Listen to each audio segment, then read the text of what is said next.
Primer libro de Samuel, capítulo 1, capítulo 1 del 9 al 18. Si lo tiene, me dice amén. Dice así la palabra del Señor.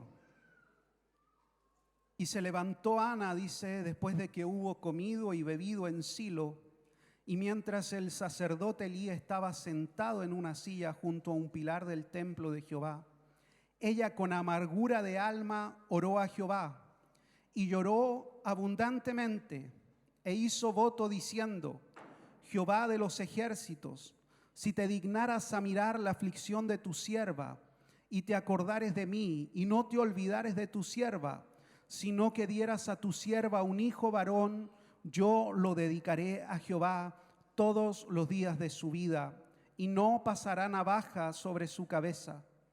Mientras ella oraba largamente delante de Jehová, Elí estaba observando la boca de ella, pero Ana hablaba en su corazón y solamente se movían sus labios y su voz no se oía. Elí la tuvo por ebria. Entonces le dijo Elí: ¿hasta cuándo estarás ebria? Digiere tu vino.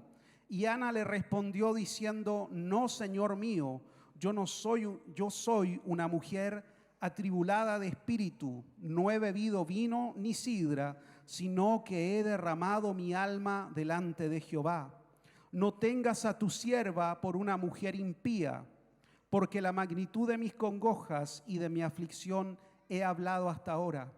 Elí le respondió y dijo: ve en paz, el Dios de Israel te otorgue la petición que has hecho. Y ella dijo: halle tu sierva gracia delante de tus ojos. Y se fue la mujer por su camino y no estuvo más triste. Amén. Palabra del Señor. Oramos al Señor. Padre, gracias porque hoy tengo la oportunidad de compartir de tu palabra. Derrama gracia, Señor, y unción en esta mañana, que al compartir la verdad de tu palabra, Señor, ella sea para nosotros alimento, comida, sustento, guía y dirección sobre nuestras vidas. Háblanos a través de tu palabra, Señor.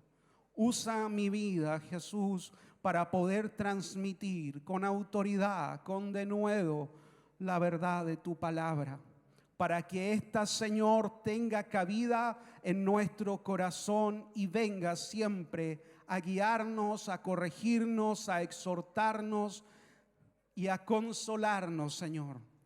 Tu gracia en medio nuestro, en tu nombre, Jesús. Amén y amén. Puse como título a este mensaje: Dios vivo. Dios vivo, así puse como título a este mensaje. Y quiero comenzar compartiendo, quizás porque he tenido la experiencia siendo un niño, de lo que era venir o estar en el día en que se oraba por todos los niños. Hoy tengo la oportunidad de orar por los niños, pero también fui niño. También fui un pequeño que corría en medio de la iglesia, inquieto, que jugaba la pelota ahí con una tapita de bebida. Cuando yo era niño, yo me crié gran parte de mi infancia en lo que era el Estadio Nataniel. No teníamos la capacidad que este templo tiene hoy y nos reuníamos en un único culto el día domingo en un estadio que se llamaba Nataniel, que quedaba en aquel tiempo a unas cuadras de acá. Hoy en ese lugar hay un edificio que se ha construido. Y ese estadio tenía una cancha de básquetbol y para nosotros, siendo niños, eso era el Estadio Nacional. Entonces nosotros jugábamos ahí con una tapita de bebida, con una lata, hacíamos una pelota, algo tratábamos de hacer y jugábamos. Pero siempre que llegaba el tiempo o el día de la unción de los niños, era un día que en mí se mezclaban distintos sentimientos. Había ahí un poco de nervio, de ansiedad, porque sabía que aquel día el pastor, que en este caso era mi papá y otros pastores, iban a orar por nosotros. Nos iban a ungir ahí con aceite y siempre uno tenía ese nervio de no saber qué iba a suceder, porque cuando a uno lo ponían ahí en la fila para orar por uno, de pronto algún niño comenzaba a llorar o se caía y uno veía que el pastor se iba acercando y ahí comenzaban los nervios. Que yo no me caiga, que yo no me caiga. Ese era como el pensamiento que tenía siendo niño. Entonces me paraba ahí con un pie adelante y otro atrás, bien firme, para que no me botara el pastor. Pero lo cierto es que cada una de esas experiencias, siendo niño, siendo adolescente, fueron marcando mi vida. Hubieron oportunidades en que fui quebrantado por el Señor, sin entender del todo lo que a mí me sucedía. Comenzaba a llorar. Hubieron otras oportunidades en que solo fue un poco de nerviosismo y pasé por aquello.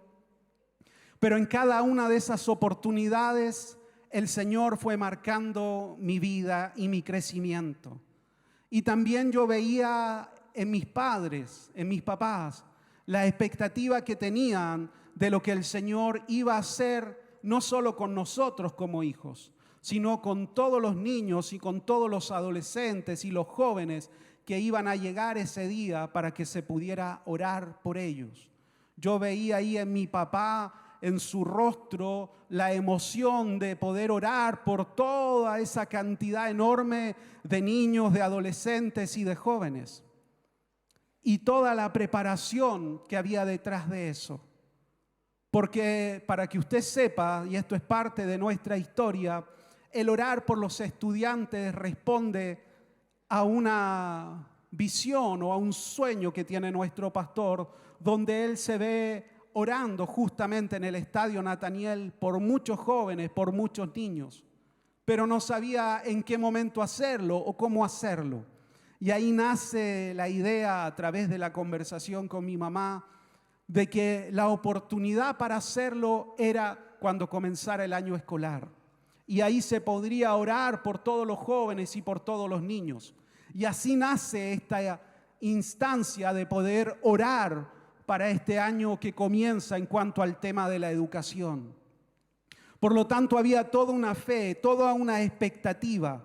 Y yo lo veía en los rostros, en la cara ahí de mi papá especialmente, la expectativa que tenía de lo que el Señor iba a hacer. Y eso a la vez también a mí, siendo ya un niño, un adolescente, me generaba emoción al ver esa fe en Él. Diga conmigo, la fe se ve. ¿Sí? La fe se ve, la fe se expresa. ¿Cómo se expresa? A través de lo que hacemos. Hoy es un momento de fe. Cuando usted trae a su hijo, a su nieto o a su sobrino, o cuando usted mismo viene ya siendo un grande, un adulto, un joven, a buscar esta bendición del Señor, a buscar el favor de Dios. La fe se ve. Dios nos ve. Dios nos observa. Cuando usted se comienza a preparar en la mañana para venir al culto a la iglesia, Dios lo ve. Dios los está observando. Cuando usted está ahí peleando para que se levante, levántate que hay que ir a la iglesia, que vamos a llegar tarde. Porque así son las realidades de la mañana. Nadie se levanta y todos están vestidos. No, hay toda una lucha y preparación para llegar. Me pasa a mí nomás. No, nos pasa a todos. Tenemos esa realidad, ¿sí? Y en medio de aquello, de ese ajetreo, el Señor nos está observando. Va a mi casa, va a buscar un tiempo para estar conmigo. Lleva a su hijo, lleva a su pequeño. Dios nos está observando. Y ese es un concepto que a mí siempre me fascinó cuando era niño. Mi mamá oraba por mí y me decía, donde mis ojos no te vean, en los ojos del Señor te van a ver. Y eso era como entre una amenaza y un entender lo que era el Señor. Era una mezcla de sentimientos. pero crecí con ese concepto del Señor me ve, está viendo lo que estoy haciendo, está viendo mi vida, está viendo cómo yo me voy desarrollando. Por eso el Señor nos ve, nos observa.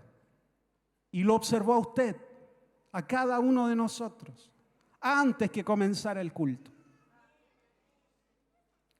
Porque este es un tiempo, es un espacio. El culto comienza mucho antes, cuando yo me dispongo a ir a la casa del Señor, cuando yo me dispongo a orar al Señor, a buscar de Él. El Señor me está observando. Y esta historia que tomé para graficar esta verdad es la historia de Ana, una mujer estéril que va al templo o al tabernáculo a orar delante del Señor. Y está orando y son de esas oraciones que nacen del quebranto. Son de esas oraciones que nacen de las experiencias quizás más duras y más dolorosas, porque son de esas oraciones que ni siquiera se pronuncian palabras. Yo no sé si usted alguna vez ha encontrado una situación en su vida en la cual le cuesta expresar en palabras el dolor que está sintiendo. Y de pronto uno solo tiene pensamientos con el Señor y hay solo lágrimas. Esa es la clase de oración que está haciendo Ana en el templo. Y eso es lo que acabamos de leer. Y en esto no viene el profeta ni el sacerdote Elí o el profeta del momento a entregarle una palabra a Ana, sino que esto es algo entre Dios y aquella mujer. Incluso el sacerdote la tiene por ebria, porque solo la veía ahí balbucear y quiere en el fondo sacarla del lugar. Pero el Señor estaba observando a Ana. El Señor la estaba mirando. En aquel quebranto, en aquel dolor, el Señor tenía sus ojos sobre aquella mujer. El Señor nos ve en nuestros quebrantos más profundos. Cuando llegamos a nuestra casa, a nuestra habitación y nos comenzamos a quebrantar por las situaciones que estamos enfrentando, el Señor nos ve. Cuando estamos ahí, son las 3, las 4 de la mañana sin dormir, mirando el techo, pensando qué voy a hacer mañana, el Señor nos ve. Sus ojos están puestos sobre nuestras vidas. Es una verdad tan sencilla, pero tan profunda, que nada de lo que estamos viviendo, enfrentando, se escapa a la mirada del Señor. Cuando estamos en aquel día, el Señor nos está observando. Y su corazón es movido a misericordia. Al igual que en aquella ocasión, el corazón de Dios es movido a misericordia, porque somos sus hijos. Y el corazón del Padre siempre está a favor de sus hijos. Por lo tanto, ahí está esta mujer, llorando, quebrantada, balbuceando, y en medio de aquello el Señor la ve. Y algo que me gusta de Ana es que no se quedó en aquel quebranto, sino que se levanta de aquel lugar, come y dice la palabra que no estuvo más triste, porque dejó su carga delante del Señor. Y eso sí que es algo que nos cuesta. Yo lo reconozco, a mí me cuesta. Nos cuesta. Llegamos a la iglesia a veces con una mochila, la dejamos un ratito en el altar y cuando nos vamos a la casa volvemos a agarrar la mochila y nos vamos de vuelta. Nos cuesta. Nos cuesta dejar nuestras cargas verdaderamente en las manos del Señor. Por eso decimos que la fe se ve. ¿Y cómo se vio en la vida de Ana? En que comió, bebió y no estuvo más triste. Su amargura ese día cesó, porque entendió que el Señor había visto su oración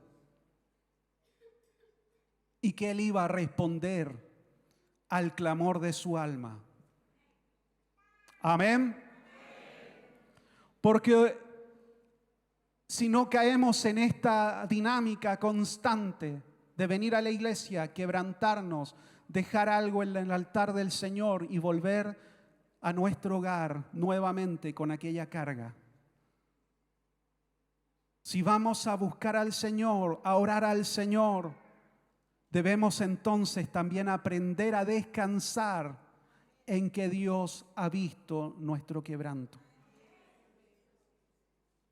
Y Él va a responder. Dios es un Dios vivo. Eso fue algo que aprendí de mi papá. Él siempre decía, nuestro Dios no está ahí crucificado en un madero. Él ha resucitado. Cristo vive. Nuestro Dios tiene oídos y oye. Nuestro Dios tiene ojos y ve.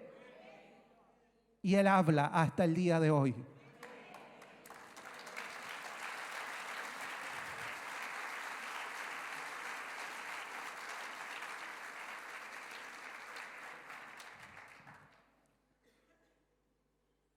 Este concepto de que Dios nos ve, quizás quien primero lo desarrolla dentro de la Escritura es otra mujer, es una mujer llamada Agar.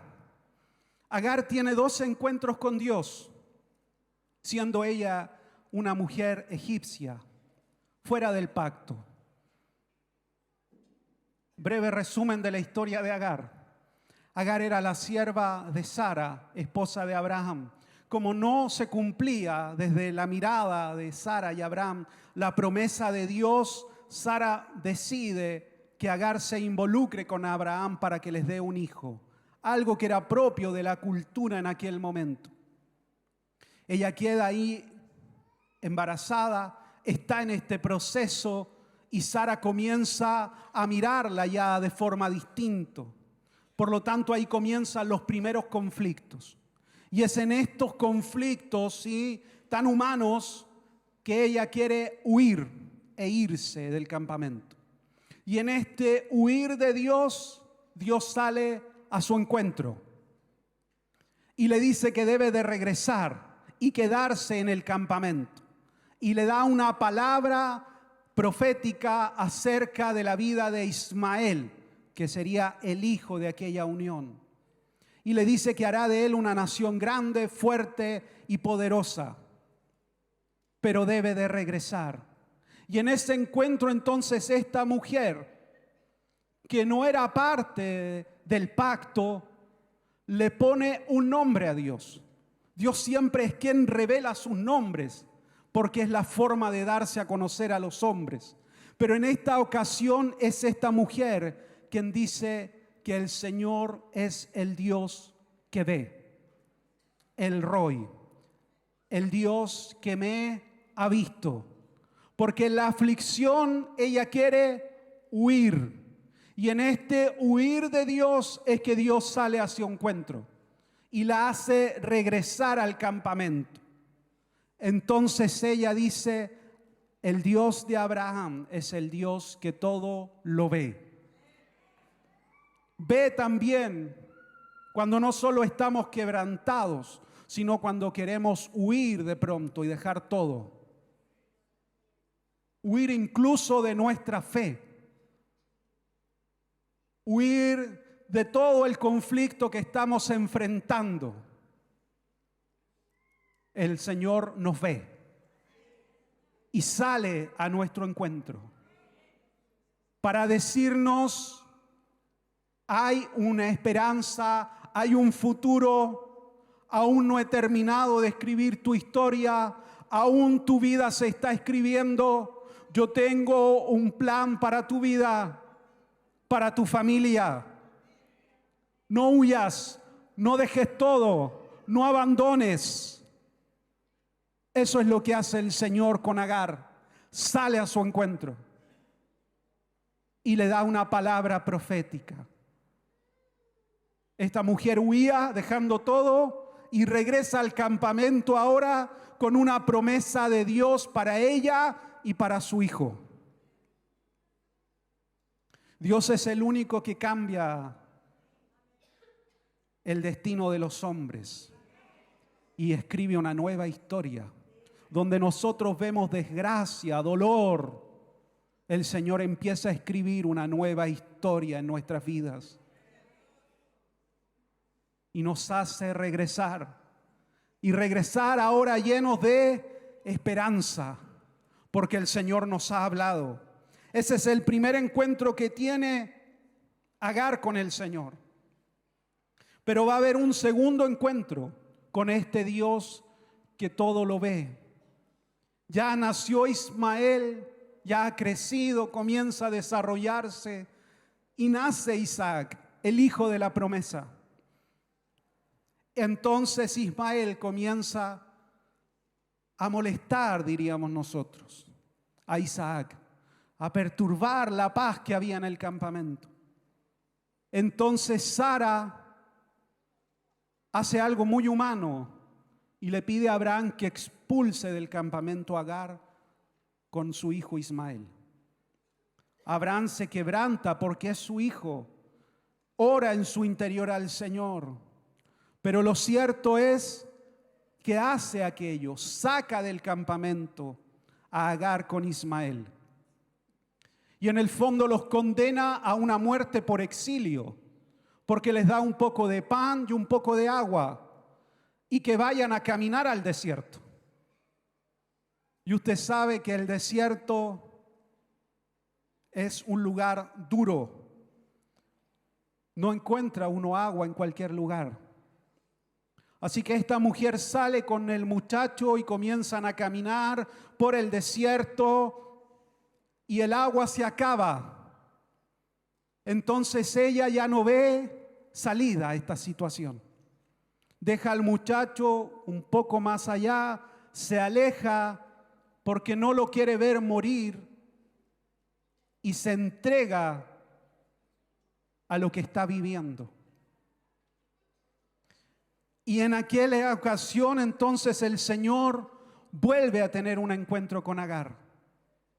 Vuelve el Señor a visitarla y le dice algo muy específico. Le dice: he escuchado la voz del muchacho y no van a morir acá. Frente a ti hay un pozo de agua.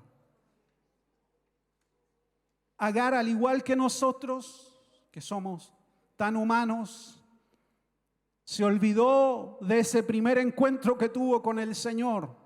Se olvidó de las promesas que el Señor le había hecho. No se recordó que el Dios que todo lo ve le había dicho que haría de Ismael una nación grande.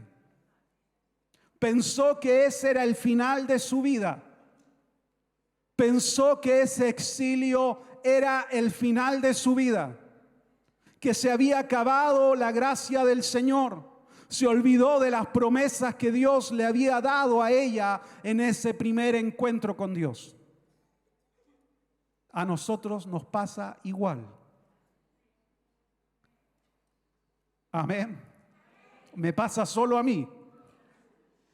Cuando estamos enfrentando dificultad, aflicción, cuando enfrentamos situaciones que no entendemos, creemos que ese es el final de nuestra historia. Y nos olvidamos de lo que el Señor nos ha hablado. Pero el Señor le dice que ha escuchado la voz del muchacho y que no van a morir, que seque sus lágrimas, que frente a ella hay un pozo de agua.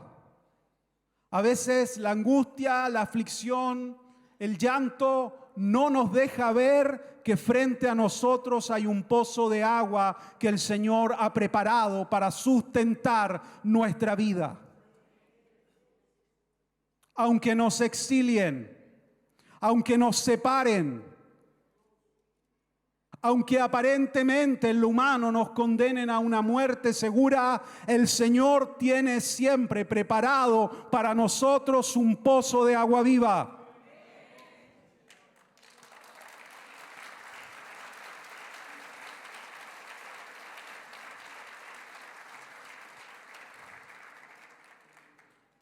A veces son las lágrimas las que no nos dejan ver.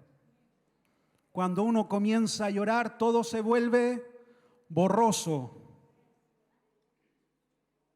Pero frente a Agar, frente a sus ojos, Dios tenía preparado todo para que aquel muchacho creciera y se volviera un varón fuerte y de él saliera una nación grande.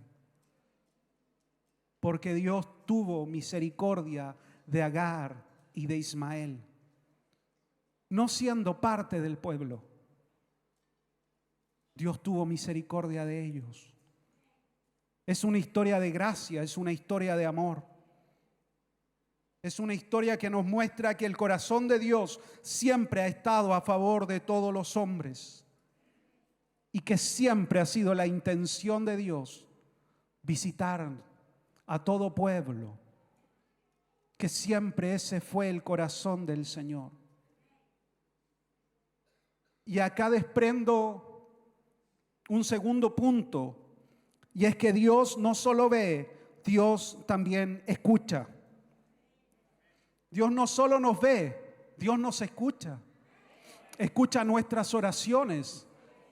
Escucha esos diálogos que tenemos cuando vamos caminando, cuando estamos en la casa de pronto,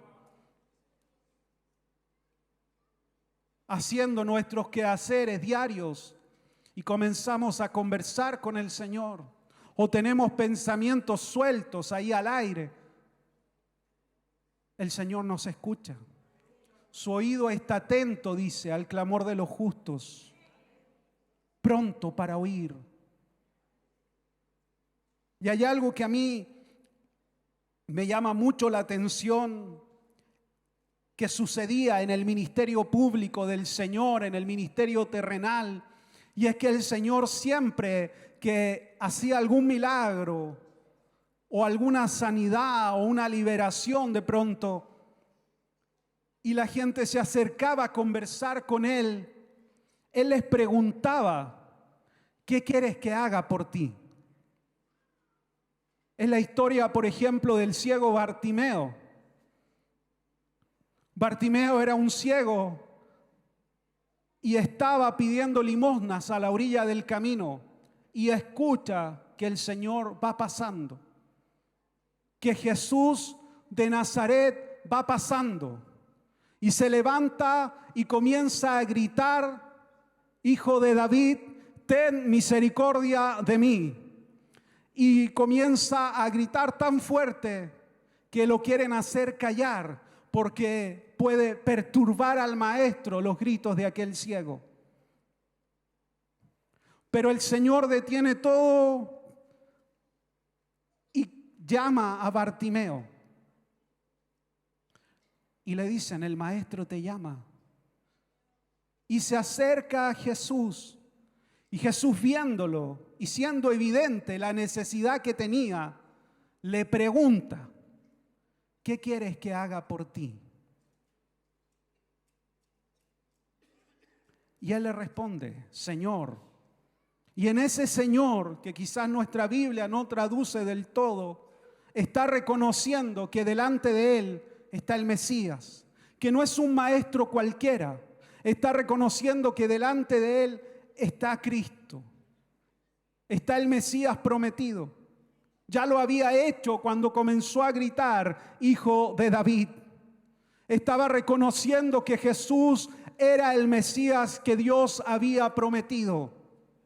Por lo tanto, los ojos de Bartimeo espirituales fueron abiertos primero que los ojos físicos.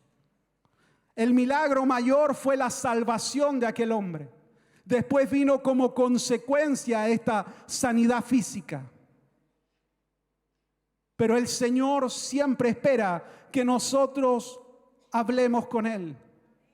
Él quiere esta intimidad con nosotros. Que nosotros conversemos con Él. Le manifestemos nuestra necesidad. Le manifestemos aquella preocupación que hay en nuestro corazón. ¿O acaso Jesús ignoraba cuál era la necesidad de Bartimeo? Él sabía perfectamente de que tenía necesidad aquel hombre, pero quería oír que su fe estaba puesta en la persona correcta.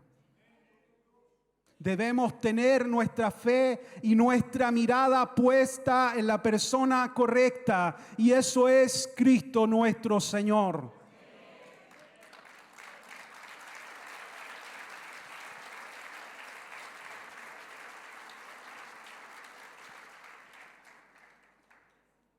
Si nuestra fe está puesta en Él, no seremos defraudados. Por lo tanto, el Señor estaba ahí. Esta es la escena. Quería escuchar que Bartimeo tenía su fe puesta en Él. Y ahí se realiza el milagro. Por eso es importante tener estos diálogos con el Señor. No deje de hablar con el Señor. No deje de orar al Señor. Tenga esta intimidad continua con el Señor. Él sabe de qué tenemos necesidad, pero Él quiere oírnos.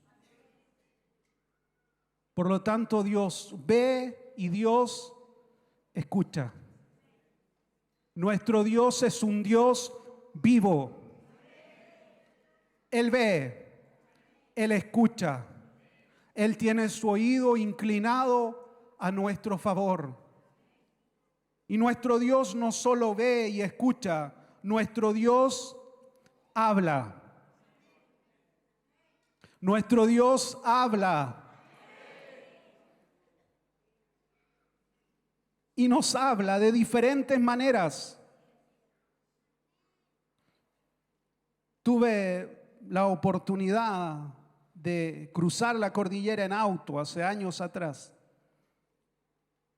Y al estar ahí parado frente a la cordillera, uno se siente diminuto, pequeñito.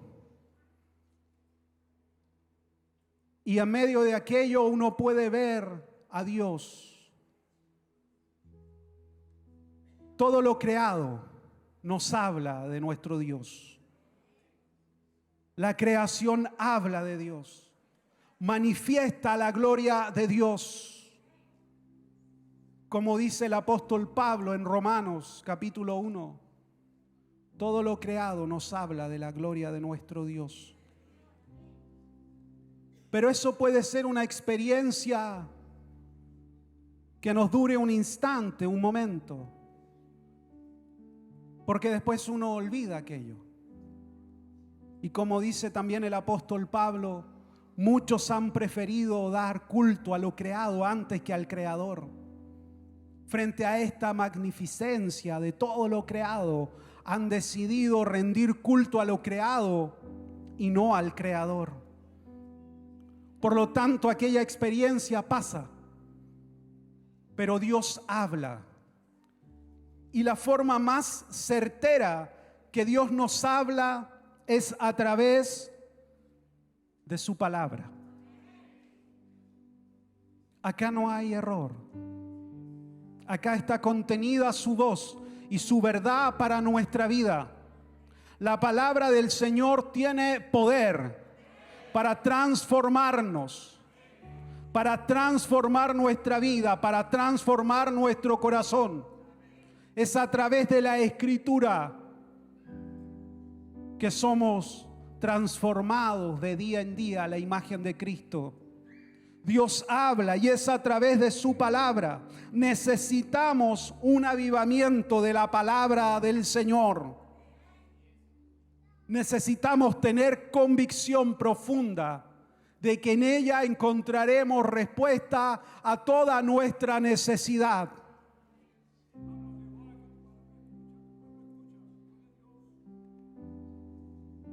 Dios nos hizo con emociones, indudablemente. Somos hechos por el Señor con emociones, pero no podemos ser cristianos emocionales, que es diferente. Porque un cristiano emocional hace las cosas si las siente. Si no las siente, entonces no las realiza. Hoy siento ganas de ir a la iglesia, entonces voy. Hoy siento ganas de orar, entonces oro al Señor. Se mueve por los sentimientos y no por la convicción de lo que su palabra enseña. Entonces el día que no siente orar, no lo hace. El día que no siente congregarse, no lo hace. Fui al culto y no sentí al Señor, entonces busco otro lugar donde yo crea que se sienta más al Señor. Y se mueven de evento en evento, de una adrenalina espiritual a otra, porque quieren constantemente sentir algo para tener fe. Acá está la verdad del Señor. Acá están los principios que yo necesito para sostener mi vida. Hoy estamos basados en este pensamiento. Antiguamente se hablaba de pensar para existir o realizar algo. Hoy es sentir algo para desenvolverme. Yo siento o me siento de tal modo, entonces así me conduzco. Y esa misma ideología y pensamiento ha entrado a la iglesia. Yo me siento de aquel modo, entonces sí me comprometo. Ya no siento lo mismo, entonces abandono, dejo. Y necesitamos entonces regresar a la palabra, regresar a oír la voz de Dios. Cuando hay una iglesia que proclama la verdad de la palabra, la proclamará entonces con la autoridad de Dios. Cuando hay una iglesia que comienza a diluir lo que la Escritura enseña, también con aquello se va a ir perdiendo la autoridad que la iglesia tiene. En la palabra hay poder para nuestras vidas. Por eso debemos de volver a la Escritura. Tenemos que ser cristianos llenos del Espíritu Santo y llenos de la palabra del Señor, porque ella tiene toda la verdad que nosotros necesitamos. Jesús siempre fue reconocido como alguien que tenía autoridad. Enseñaba todo a través de la palabra. El Señor, en una oportunidad, al hablar con los fariseos, al discutir con ellos, les dice en Juan 8:37: ustedes no han creído en mí porque mi palabra no ha tenido cabida en vosotros. Mi palabra no ha tenido cabida en sus vidas. Por eso no creen en mí. Y en aquel diálogo el Señor les habla acerca de la libertad, que los que creyeren en Él serán verdaderamente libres. Todos nosotros, si hemos creído en el Señor Jesús, somos hechos libres de toda atadura, de toda ligadura de muerte. Somos hechos libres para vivir conforme a lo que el Señor tiene pensado para nuestras vidas. Pero para eso debemos dejar que la palabra entre a nuestro corazón y no resistirla. Y no ir a buscar la profecía del momento. Que el pastor me entregue la profecía que yo necesito. No, acá está la verdad que yo necesito para que mi vida sea transformada.